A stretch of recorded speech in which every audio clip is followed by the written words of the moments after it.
Srikalahasti Janasena party incharge గా పనిచేసిన కోట వినూత ఆమె భర్త చంద్రబాబు ఇద్దరు కలిసి తమ వద్ద డ్రైవర్ గా పనిచేస్తున్న శ్రీనివాస్ ఎలియాస్ రాయుడిని హత్య చేసిన విషయం ఇప్పుడు అందరికీ తెలిసిందే. అయితే ఈ అంశంలో లేటెస్ట్ గా ఒక సంచలనమైన వీడియో బయటకు వచ్చింది.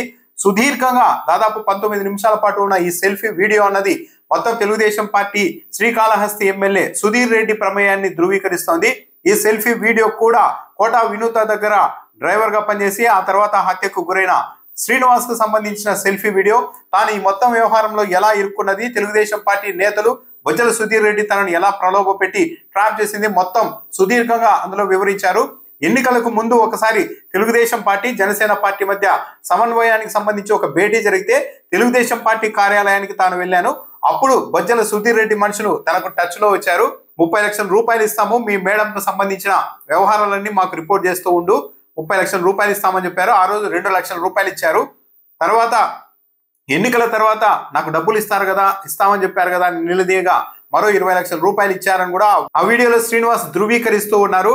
అయితే తొలుత కేవలం కోట వినూతకు సంబంధించిన వ్యక్తిగత సమాచారం ఇస్తే చాలు అన్నట్టుగా దీన్ని ఒక కోవర్ట్ ఆపరేషన్ గా ఎక్స్ప్లెయిన్ చేశారు. ఆ తర్వాత ఆమెను హత్య చేయించే వరకు కూడా తనను పురమాయించారని కూడా ఈ వీడియోలో శ్రీనివాస్ చెప్పారు. తనకు సంబంధించిన ప్రైవేట్ వీడియోలు, వల్గర్ గా ఉండే వీడియోలు, జనసేన పార్టీ పెద్దలతో మాట్లాడుతూ ఉన్న వీడియోలు అవన్నీ రికార్డ్ చేసి తనకి ఇవ్వాల్సిందిగా ఒక సందర్భంలో స్వయంగా ఎమ్మెల్యేగా ఉన్న బొజ్జల సుధీర్ రెడ్డి తనకు చెప్పారని కూడా శ్రీనివాస్ ఆ వీడియోలో వివరించారు.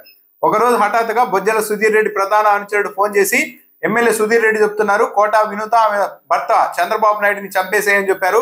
అక్కడికి నేను ట్రై చేశాను, 2 సార్లు కారును వేగంగా నడిపి వాళ్ళిద్దరిని చంపేయడానికి ప్రయత్నించాను. అయితే ఒక సమయంలో కారు చాలా వేగంగా నడుపుతున్నారని గమనించిన కోట వినూత దంపతులు ఉద్దేశపూర్వకంగానే ఇలా డ్రైవ్ చేస్తూ ఉన్నావు అన్నట్టుగా చెప్పి కారు ఆపించి తనను నిలదీసి నువ్వు డ్రైవింగ్ చేయవద్దు అంటూ ఆ రోజు నుండి ఇక డ్రైవింగ్ నా చేతికి లేదు. ఇదే విషయాన్ని సుధీర్ రెడ్డికి ఆయన మనుషులకి చెప్పాను. నాకు కారు కూడా ఇవ్వడం లేదు, డ్రైవింగ్ ఇవ్వడం లేదు, కాబట్టి నేను వాళ్ళని హత్య చేసేందుకు అవకాశం లేదు అని చెప్పంగా ఒకరోజు నేరుగా బొజ్జల సుధీర్ రెడ్డి తనతో మాట్లాడారు. తన దగ్గరికి వచ్చేయాల్సిందిగా బొజ్జల సుధీర్ రెడ్డి ఆహ్వానించారు. అయితే తాను అందుకు అంగీకరించలేదు.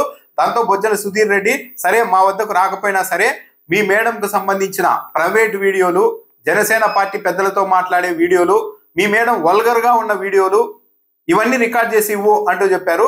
ఆ తర్వాత బొజ్జల సుధీర్ రెడ్డి అనుచరుడు ఫోన్ చేసి ఈ పనులన్నీ చేస్తే ఇప్పటికి 30 లక్షలు ఇస్తామని చెప్పాం కదా, ఇంకో 30 లక్షల రూపాయలు కూడా ఇవ్వడానికి ఎమ్మెల్యే సిద్ధంగా ఉన్నారు, కాబట్టి ఈ పని అంతా చేయని ఒత్తిడి చేశారు. ఒక రోజు ఇంట్లో ఎవరూ లేకుండా కేవలం కోట వినూత ఉన్న సమయంలో తాను ఒక వీడియోను, ప్రైవేట్ గా ఉండే వీడియోను రికార్డ్ చేయడానికి ప్రయత్నించాను. ఆ సమయంలోని వాట్సాప్ కు ఒక మెసేజ్ వచ్చి సౌండ్ రావడంతో ఎమ్మెల్యే కోట వినూత అప్రమత్తమై గమనించేశారు. తాను రికార్డ్ చేస్తున్న అంశాన్ని గుర్తించి ఎందుకు రికార్డ్ చేస్తున్నామని నిలదీశారు.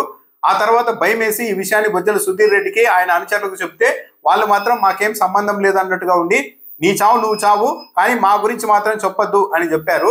ఒక దశలో ఇవన్నీ నేను చేయలేను అన్నప్పుడు ఒక దశలో నా మీద కోట వినూత ఆమె భర్త చంద్రబాబు నాయుడికి పూర్తిగా అనుమానం వచ్చేసింది. ఈ పనులన్నీ నేను చేయలేను అన్నప్పుడు బొజ్జల సుధీర్ రెడ్డి ఆయన మనుషులు ఏకంగా బెదిరింపులకు, బ్లాక్ మెయిల్ కి దిగారు. నువ్వు మేము చెప్పినట్టు చేయకపోతే ఇంతకాలం మాతో మాట్లాడిన ఫోన్ రికార్డ్ అన్ని ఉన్నాయి, వాటన్నింటినీ బయట పెడతాం, అప్పుడు కూడా నిన్ను కోట వినూత వదిలిపెట్టే ప్రసక్తే ఉండదు, కాబట్టి మేము చెప్పినట్టు చేయాల్సిందే, ఇక్కడ నేను అధికార పార్టీ ఎమ్మెల్యేని అంటూ కూడా మాట్లాడారు. ఇక దాంతో తప్పనిసరి పరిస్థితుల్లో ఈ ప్రైవేట్ వీడియోలు ఇవన్నీ రికార్డ్ చేయడం వరకు వెళ్ళాను.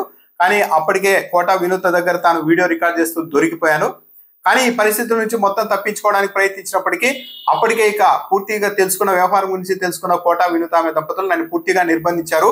ఒకరోజు గోడ దూకి బయటకు వచ్చేందుకు కూడా ప్రయత్నించారు, కానీ అది కూడా సాధ్యం కాలేదు అని ఆ వీడియోలో అతను చెప్పాడు. సెల్ఫీ వీడియోలో మొత్తం 19 నిమిషాల పాటు ఉంది.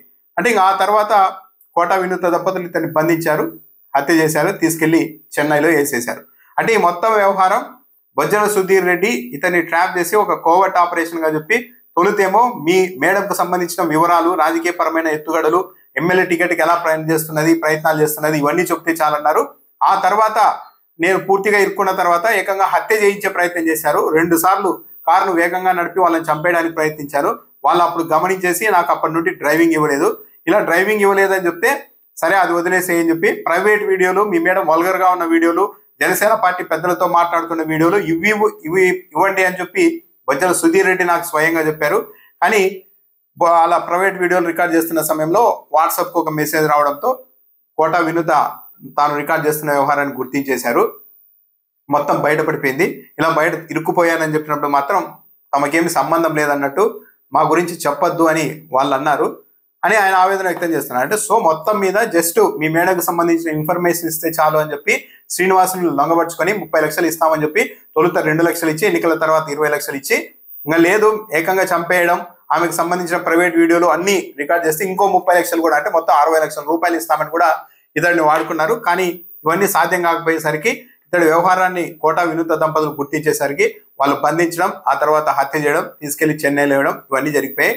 ఇప్పుడు ఈ సెల్ఫీ వీడియో ఏకంగా హత్యకు గురైన వ్యక్తి ఇవన్నీ చెప్తున్నారు కాబట్టి ఈ సెల్ఫీ వీడియోలో ఇప్పటికైనా రాష్ట్ర ప్రభుత్వం, రాష్ట్ర పోలీసులు చర్యలు తీసుకుంటారా? తెలుగుదేశం పార్టీ ఎమ్మెల్యే కాబట్టి దీన్ని కూడా కేవలం మీడియా ప్రచారానికి పరిమితం చేస్తారా? పోలీసులు, చట్టం ఇవన్నీ పని చేస్తాయా లేదా అన్నది అయితే చూడాలి.